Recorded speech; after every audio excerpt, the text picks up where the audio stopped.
लोकतंत्र का त्यौहार मनाएं हर बार, जिम्मेदारी निभाएं, मतदान करने ज़रूर जाएं। नमस्कार दोस्तों, मेरा नाम है हिमांशु सरीन और आप सभी का स्वागत करता हूं अपने YouTube channel Himanshu Sareen facts में। दोस्तों, आप सभी ने कई इलेक्शंस में अपनी भागीदारी निभाई होगी, कभी वोट देकर, कभी वोट दिलवाकर, तो हो सकता है कभी अपनी इन प्रक्रियाओं में लगकर, यानी कि अपनी चुनावी प्रक्रियाओं में लगकर हो सकता है आपने वोट मांगा भी हो, और ये भी हो सकता है कि आप उस व्यवस्था के पार्ट बने हो, उस व्यवस्था का हिस्सा बने हो जिसमें निर्वाचन संबंधी कार्य किया जाता है। दोस्तों, आपने कई बार लोकसभा, विधानसभा और निकाय चुनाव के बारे में सुना होगा। आज मैं आपको बताने वाला हूं कि विधानसभा के चुनाव लड़ने के लिए क्या योग्यताएं किसी व्यक्ति के पास होनी चाहिए। इस वीडियो में मैं आपको बहुत ही बेसिक चीज़ें आपको बताने वाला हूं, जिससे आप समझ पाएंगे कि जो व्यक्ति आपके लिए चुनाव लड़ रहा है या फिर जो आपका जनप्रतिनिधि बनने जा रहा है, उसके पास ऐसी कौन सी योग्यताएं हैं जिसकी वजह से उसका जो आवेदन है वो रिटर्निंग ऑफिसर के द्वारा स्वीकार किया गया है। तो दोस्तों, बात करते हैं सबसे पहले संवैधानिक योग्यताओं। आखिर संविधान के नज़रिए से कौन सी ऐसी योग्यताएं होनी उस व्यक्ति में ज़्यादा ज़रूरी है जिसके अनुसार वो चुनाव लड़ सकता है, और कौन सी ऐसी अयोग्यताएं हैं जिसके अनुसार कोई व्यक्ति चुनाव नहीं लड़ सकता है, चाहे वो विधानसभा का चुनाव हो, चाहे वो लोकसभा का चुनाव हो। तो आइए दोस्तों, शुरू करते हैं वीडियो को, देखिएगा लास्ट तक। और अगर वीडियो अच्छी लगी हो तो ज़रूर शेयर कीजिएगा, कमेंट कीजिएगा, लाइक कीजिएगा। चैनल अभी तक सब्सक्राइब ना किया हो दोस्तों तो चैनल ज़रूर सब्सक्राइब कीजिए। तो शुरू करते हैं दोस्तों वीडियो, और बात करते हैं सबसे पहले संवैधानिक योग्यताओं के बारे में। दोस्तों, बात करें सबसे पहले संवैधानिक योग्यताओं की, तो उस व्यक्ति के अंदर ये योग्यता होनी ज़्यादा ज़रूरी है, जो व्यक्ति चुनाव लड़ रहा है, कि आयु, यानी कि जिस समय वो अपना रिटर्निंग ऑफिसर को अपना आवेदन दे रहा है, जिस समय वो चुनाव लड़ने की प्रक्रिया के अंतर्गत अपना आवेदन दे रहा है, वो 25 साल का होना बहुत ज़्यादा ज़रूरी है। उससे ऊपर चल सकता है दोस्तों, लेकिन 25 साल से नीचे अगर वो व्यक्ति है तो वो विधानसभा या लोकसभा का चुनाव नहीं लड़ सकता है। जिस समय, यानी कि जिस दिनांक को, या फिर कह लीजिए जिस समय अगर वो अपना रिटर्निंग ऑफिसर को आवेदन दे रहा है, तो उस समय वो अपना 25 साल की उम्र जो है, कम से कम 25 साल की उम्र पूर्ण कर ले। अगर वो ऐसा नहीं कर पाता है तो वो व्यक्ति अयोग्य घोषित माना जाएगा चुनाव लड़ने से। दोस्तों, दूसरे पॉइंट की बात करें तो दूसरा पॉइंट सबसे बड़ा ये है कि वो व्यक्ति भारत का नागरिक होना बहुत ज़्यादा ज़रूरी है। कोई व्यक्ति, यानी कि कोई ऐसा व्यक्ति जो भारत का नागरिक नहीं है, भले ही वो भारत में रह रहा हो, वो व्यक्ति चुनाव नहीं लड़ सकता है, चाहे वो चुनाव लोकसभा का हो, चाहे वो चुनाव विधानसभा का हो। यानी कि ना तो वो एमपी बन पाएगा और ना वो कभी एमएलए ऐसे बन पाएगा जब तक उस पर भारत की नागरिकता नहीं हो। बात करते हैं दोस्तों तीसरे नंबर के संवैधानिक योग्यता की।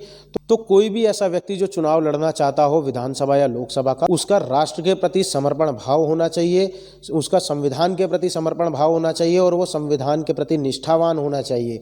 अगर वो व्यक्ति संविधान के प्रति निष्ठावान नहीं है और उसका पूर्ण विश्वास जो है संविधान पर नहीं है, तो वो व्यक्ति चुनाव लड़ने के लिए अयोग्य माना जाएगा। यानी कि उसका निष्ठावान होना संविधान के प्रति बहुत ज़्यादा ज़रूरी है। दोस्तों, कुछ मानक जो है संसद के द्वारा बनाए गए हैं। अगर वो व्यक्ति संसद के उन मानकों के बिल्कुल सही क्रम में लगा हुआ है, बिल्कुल उसी प्रकार वो मानकों को बिल्कुल पूरा करता है, यानी कि मानकों के आधार पर बिल्कुल सही है, तो वो व्यक्ति बिल्कुल जो है चुनाव लड़ सकता है। ऐसा व्यक्ति को चुनाव लड़ने से कोई नहीं रोक सकता।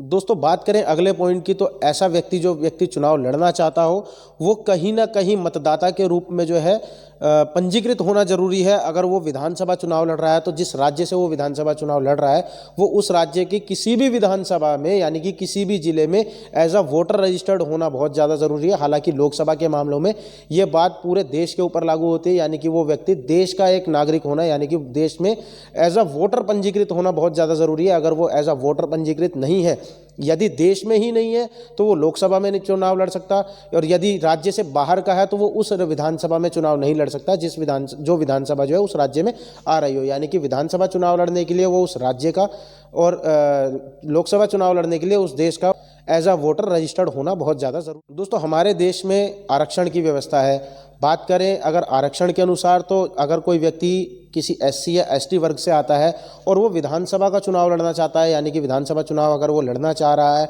तो उस राज्य में उसका एससी एसटी से संबंधित होना ज़्यादा ज़रूरी है।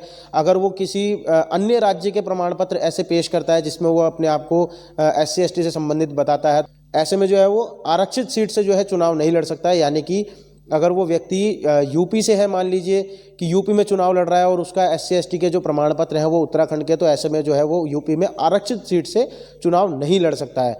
और बात करें अगर लोकसभा की, तो दोस्तों लोकसभा में वो चाहे कहीं भी हो, किसी भी राज्य का हो, अगर वो एससी एसटी से संबंधित है तो देश के कुछ जो लोकसभा सीट्स हैं उसमें छोड़ करके, कुछ सीट्स को छोड़ करके वो देश में कहीं पर भी आरक्षित सीट से चुनाव लड़ सकता है। चाहे वो एससी का हो, चाहे वो एसटी का हो, वो अपना आरक्षित सीट से चुनाव लड़ सकता है। हालांकि वो तो जनरल से भी चुनाव लड़ सकता है, लेकिन वो SC/ST से कहीं से भी चुनाव लड़ सकता है। दोस्तों ये तो थी संवैधानिक योग्यताएं, लेकिन अगर वहीं दूसरी ओर बात करें अपनी संवैधानिक अयोग्यताएं के बारे में, तो आखिर ऐसी कौन सी अयोग्यताएं हैं जिसके होने पर कोई व्यक्ति विधानसभा या फिर लोकसभा के चुनाव नहीं लड़ सकता है। तो दोस्तों सबसे पहले पॉइंट की हम बात करते हैं तो सरकारी लाभ का पद वो व्यक्ति अगर ग्रहण करता है, यानी कि कोई वो अगर व्यक्ति सरकारी जॉब में है, तो चाहे वो विधानसभा चुनाव लड़ना चाहे वो व्यक्ति लोकसभा चुनाव लड़ना चाहे, वो व्यक्ति चुनाव नहीं लड़ सकता है अगर वो सरकारी लाभ के पद पर धारित है। तो बात करते हैं दूसरे पॉइंट की। तो दोस्तों अगर वो व्यक्ति मानसिक रूप से असंतुलित है, या फिर वो पागल है,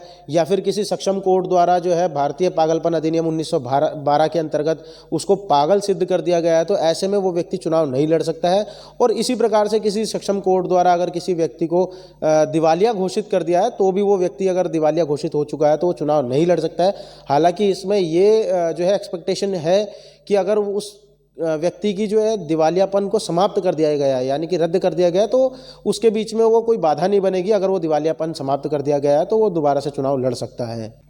दोस्तों बात करें अगले पॉइंट की, तो ऐसा व्यक्ति जिसकी यहाँ पर नागरिकता नहीं है, या फिर उसने किसी अन्य देश की नागरिकता लेने स्वीकार कर ली है, तो ऐसा व्यक्ति भी जो है चुनाव नहीं लड़ सकता है, चाहे वो लोकसभा का चुनाव हो, चाहे वो विधानसभा का चुनाव हो। और अगर उस व्यक्ति पे भारत की नागरिकता नहीं है तो भी वो व्यक्ति जो है चुनाव नहीं लड़ सकता है। और संसद के अगर वो मानक पूरे नहीं करता है तो भी वो व्यक्ति जो है चुनाव नहीं लड़ सकता है।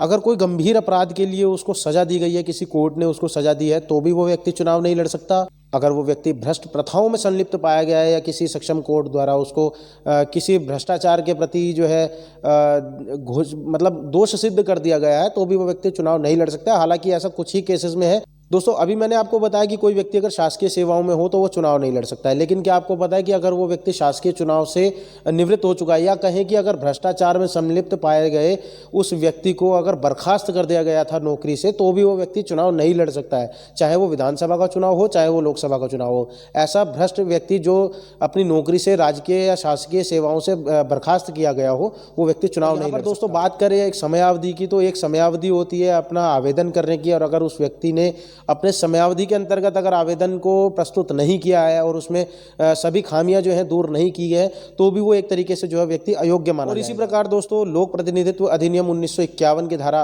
8 के अंतर्गत अगर किसी कोर्ट द्वारा यानी किसी सक्षम न्यायालय द्वारा उस व्यक्ति को दोष सिद्ध साबित कर दिया गया है, तो ऐसा व्यक्ति जो है चुनाव नहीं लड़ सकता है। वो चुनाव लड़ने के लिए चाहे वो लोकसभा का चुनाव हो, चाहे वो विधानसभा का चुनाव हो, जो है वो वोटिंग तो कर सकता है लेकिन चुनाव नहीं लड़ सकता। ऐसा कोई व्यक्ति जिसने धर्म, जाति, वर्ण या फिर जन्म स्थान, भाषा, निवास स्थान, ऐसी अगर किसी चीज़ों को लेकर के जो है मतलब ऐसी कुछ बातें कही हैं, इन सब से रिलेटेड अगर उसने किसी प्रकार की शत्रुता को बढ़ाने का काम किया है, तो वो व्यक्ति जो है चुनाव नहीं लड़ सकता। ऐसा व्यक्ति चुनाव नहीं लड़ सकता, चाहे उस पर अगर कोर्ट ने उसको सिद्ध कर दिया है कि हाँ भाई इस व्यक्ति के द्वारा ये किया गया, तो वो व्यक्ति चुनाव नहीं लड़ सकता, वो व्यक्ति चुनाव लड़ने के लिए अयोग्य घोषित कर दिया जाएगा। बात करें पिछले चुनाव की, तो अगर एक व्यक्ति जो पिछली बार चुनाव लड़ा था, चाहे वो जीता है चाहे वो हारा है, और उसने अगर अपने पिछले साल यानी कि पिछले चुनाव का रिकॉर्ड नहीं दिया है, सारा लेखा जोखा व्यय वगैरह आय व्यय का हिसाब नहीं दिया है, तो ऐसे व्यक्ति को भी जो है चुनाव आयोग द्वारा अयोग्य घोषित कर दिया जाएगा कि वो चुनाव। तो थी कुछ योग्यताएं और अयोग्यताएं। अगली वीडियो में मैं आपको बताऊंगा कि किसी एमएलए को या फिर किसी विधायक को किस प्रकार की जो है सुविधाएं दी जाती है, क्या क्या उसको सैलरी मिलती है, किसी विधायक को क्या अधिकार होते हैं, उसका कार्य क्षेत्र कितना होता है, क्या शक्तियाँ उसकी होती है, क्या काम वो कर सकता है या क्या काम वो नहीं कर सकता। तो जुड़े रहिए दोस्तों। अगर चैनल सब्सक्राइब ना किया हो तो चैनल ज़रूर सब्सक्राइब कीजिएगा। मिलते हैं नेक्स्ट वीडियो के साथ, तब तक जय हिंद।